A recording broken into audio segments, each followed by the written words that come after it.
Dobrý deň vám všetkým. Uvažujem celý čas, kam sme sa tu dostali. Jeden druhého nemusíme. Hľadáme tú špinu od toho druhého. Slovensko ide dolu vodou.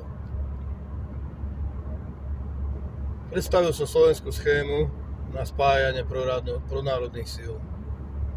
Čo sa stalo? Nič.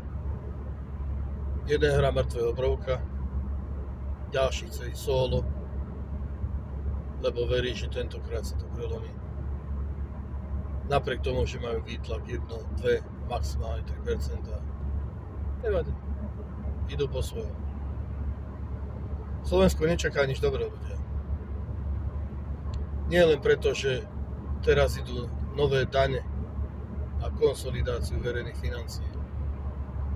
Nie len preto, čo sa deje s mainstreamom, že proste idú svoju špinavú propagandu ďalej, napriek tomu, že tá RTV sa mala očistiť a nič sa nestalo. Napriek tomu, že po voľbách sa sľubovalo hory doly. Zneužili sa mierové pochody na predvolebné keci. A my sme im uverili opätovne. Uverili. No ako kto, brali sme to ako menšie zlo. Ale toto asi nečakal nikto. Ukrajina nám likviduje energetickú bezpečnosť. My za to pomáhame naďalej. Naďalej posielame plyn, elektriku, zbrane.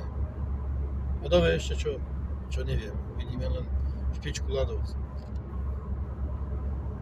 Idú voľby podľa všetkého.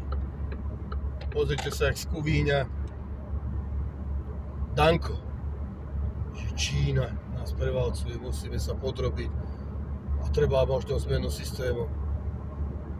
Že za 30 rokov, 35 presnejšie, sme to dopracovali kam? Do bahna. Do bahna sa práve takých ľudí, ako je aj Danko. Celá táto vláda momentálne, ktorá tam je, predošla deto.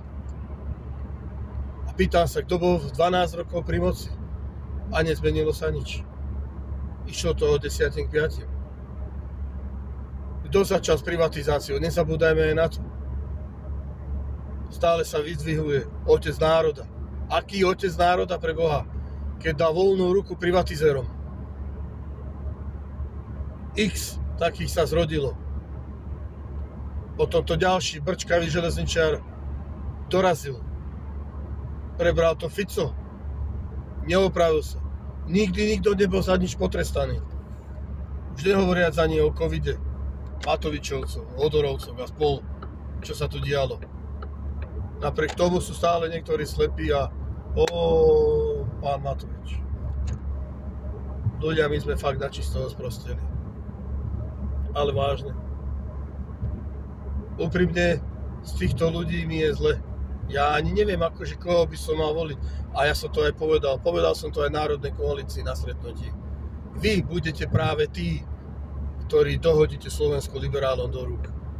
A dorazíte ho. Pretože už nikto nikomu nebude veriť a nikto nepôjde k voľbám. Budem to skúšať. Teraz vkladám nádeje do farmárskeho hnutia. Uvidíme snáď. Keď dodržia, čo slúbili, že tam nebude žiadny politik a že pôjdu stavať z dola konečne, tak ako to má, tak sa rád ku ním pridám. Nie ako straník, nie ako funkcionár, pretože mi už všetko leze krkom. Pomôžem im, koľko budem vedieť. Budem ich varovať pred istými živlami, ktoré sa pohybujú na Slovensku, pretože v našich kruhoch všetci dobre vieme, kto je Škodná, kto nie, kto je platený Siskou, kto robil šoféra komu kedysi. A ďalší v rade, ktorí rozbíjali protesty, ktorí ohovárajú každú vznikajúcu vec, ktorá vzniká. Nebudem menovať, pretože každý to dobre vie. Z týchto kruhov to vie každý. Zbytočne sa špiniť s niekým po súdoch nemám záujem. Pretože títo ľudia len čakajú na príležitosť, je to ich živná pôda. Buď súdy, buď vyhrážky, alebo ťahanie sa po sociálnych sieťach. A ja nemám chuť sa niekým ťahať za prsty. Už nemám síl, nemám ani chuť. Dorazilo ma teraz napríklad tie dane. Za cukríky, dane. Takže tí chudobní ľudia, ktorým pomáhame cez našu stránku, už ani na tie posrané cukríky nebudú mať pre tie deti. To je jeden z mnohých príkladov. Teraz agenda 2030. Na budúci rok. Čo sa bude diať? Zrovna nejakí páni papaláši idú okolo. Čo to je? 437 EG. Škoda. Kto to bol? Ktorý darmož zas? Má majáky a musí ísť 130. Kde je 110? No nevadí. To je vedľajšie. Odbočil som. Dobre. Dane. Konsolidujeme. Dane z cukríku. Nebudú mať malé deti už ani tie cukríky. Budú si piť cukor, karamel s orechmi, ako kedysi naša mama nám robila. Ako to vážne. Čo tak zastaviť príjem peňazí pre Ukrajinu? Pomoc finančná. Čo tak znárodniť konečne ukradnuté firmy? Pretože tento štát dokáže žiť len z daní. Nič neprodukuje, nič, čistý DPHčka. Spomeňte si, či je to nejaká štátna firma ešte vôbec. Ja nenapadá žiadna. Všetko je rozpredané, rozkradnuté. Od 89. čo to bolo, všetko je preč. Čo nás čaká? Fico teraz predáva pôdu Číňanom. Zavedú svoje pravidlá. Podľa zmluv, ktoré sme mali možnosť nahliadnúť investora, tak žiada investor autonómiu šuranu. Takže vlastné pravidlá, vlastné zákony. Toto chceme? Skalúže do blata. Z únii, ktorá sa rozpadá, hníje korupciou, ideme do ďalšieho blata, ideme do totálneho diktátu. To sme fakt takí blbí, že si nevieme rozhodnúť sami. Už zatníme, prosím vás, zuby a začneme spolupracovať. Naprieč celým Slovensku. Cíťme trošku pronárodne a neodozdávajme sa do rúk moci pánov, ktorí si s nami robia, čo chcú. Ja neviem, možno chcú naspäť podaktorý feudalizmus. Čo, bude aj právo prvej noci nakoniec? Migranti. Púšťajú to sem ďalej. Ficovi 150 000.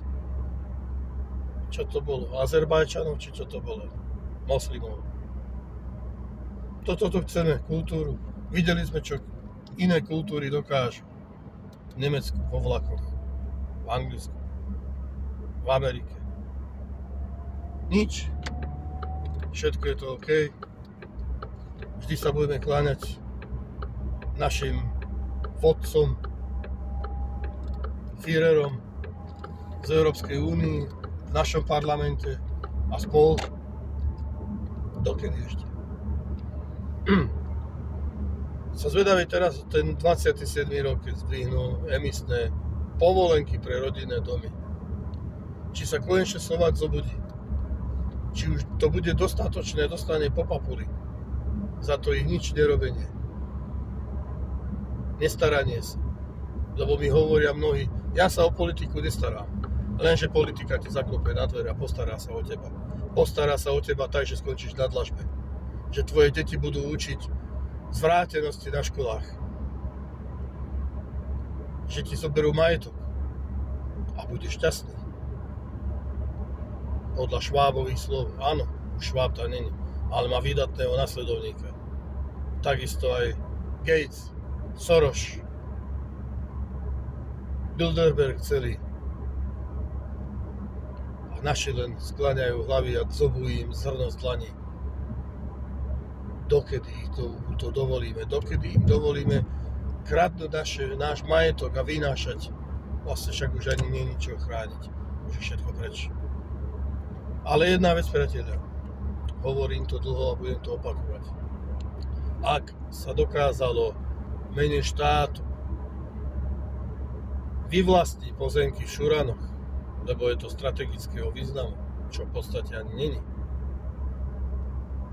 tak sa musí dať vyvlastniť aj strategická firma, napríklad VŽ, elektrárne, plynárne, vodárne, lesy, ktoré boli predané kadetade, pôda, ktorá bola predaná kadetade. Je to strategického významu pre Slovensku. Takže hoj sa, treba hľadať takých, ktorí budú mať na to gule, aby sa znárodňovalo. Nehovorím malé firmičky, ktoré sa vybudovali krvopotne. Ja hovorím o ukradnutých firmách. A všetci vieme, ktoré sú to. Takže je čas. Pýtal som sa nedávno pána, ktorý točí čierne videá, či je za to, aby sa konfiškovali takéto majetky, znárodňovali. Viete, čo mi povedal? Že nie. To sa už nedá. Pripomeniem Šurany, ako sa to robí, ako sa to dá. Ale zrejme aj tento pán sa asi bojí o svoje. Pretože podľa prieskumov má majetok 5 miliard. Pýtam sa, dá sa toto reálne, normálnym spôsobom života zarobiť? Je tu príliš veľa indícií na to, aby som tomu človeku uveril. Aby to nebolo zase nejaké krytie ďalších, ktorí sú tam a zase budeme zakrývať tých predošlých. A zase. Chudáci náhodou by museli ísť do roboty niekam. Ale že my musíme makať ako otroci už pomaly. To je všetko v poriadku. Nemám problém s prácou. Živím sa normálne rukami. Ale mám problém s tým, keď vidím tú nespravodlivosť. Tie krádeže, čo sa robia okolo. Nehovorím, keď je podnikateľ. Dobre, zarába, v poriadku, je šikovný, nemá. Ale nie je podvodníkom. Podvodníci, ktorí sa nám ešte smejú do ksichtu a kradnú a budú kradnúť napojení na štátne zákazky a spolu. Mnohé obchodné centrá, ktoré existujú aj po Bratislave a kadetade po Slovensku, bolo vystávaných vlastne z DPH-čkových reťazcov. Schémy DPH-čkové. Z toho postavené, nedali za to ani groš. Není čas im to zobrať, veď to sú štátne peniaze. Našlo by sa toho strašne veľa, len ja sa bojím, že ľudia už spia. Rezignovali, nechce sa im nič.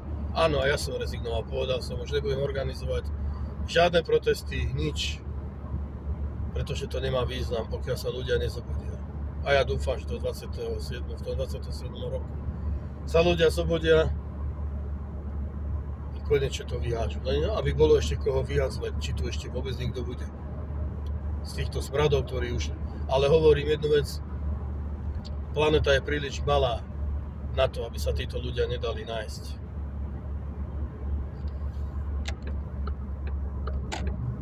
Je čas. Prší nám do bod. A my sedíme doma, čakáme na nejakú almužnu, na nejaký zázrak. Vodcu, čo som počul, že potrebujeme lídrov. Nie, líder je každý ten, ktorý sa dokáže postaviť. Postaviť sa tomuto systému. A nie lídri z knižníc, z univerzít, ktorí nám s ničím nepomohli. Ale že s ničím. Boli viackrát oslovení niektorí. Lebo len po svojej ose. Každý len vlastný piesoček, vlastná kvopka.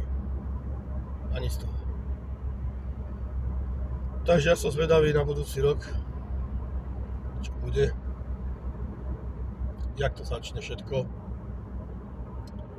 a či sa ľudia spamätajú. Na margo tých dronov teraz odbočím Poľsku. Uvedomujte si, čo vlastne hovoria aj v mainstreame. Tieto drony boli zatúlané kvôli elektronickému boju. Bielorusko varovalo Poľsko, že to tam ide. Bielorusko, ktorý je spojenec Ruska, vlastne dávalo pozor, aby tie ruské neprebehli pod elektronickým bojom do Poľska. Niektoré sami zostrelili a niektorí upozornili Poliakov. Takže vlastne ruský spojenec de facto varoval Poliakov. Pozor, idú tam satúlané drony. A Poliaci budú tvrdiť, a mnohí chorí kreténi budú tvrdiť, že to bol úmysel ruskej agresii voči Poľsku. Ako vy sa počúvate, čo chcete, čo robíte. To vážne chcete, aby sa tu umieralo na uliciach.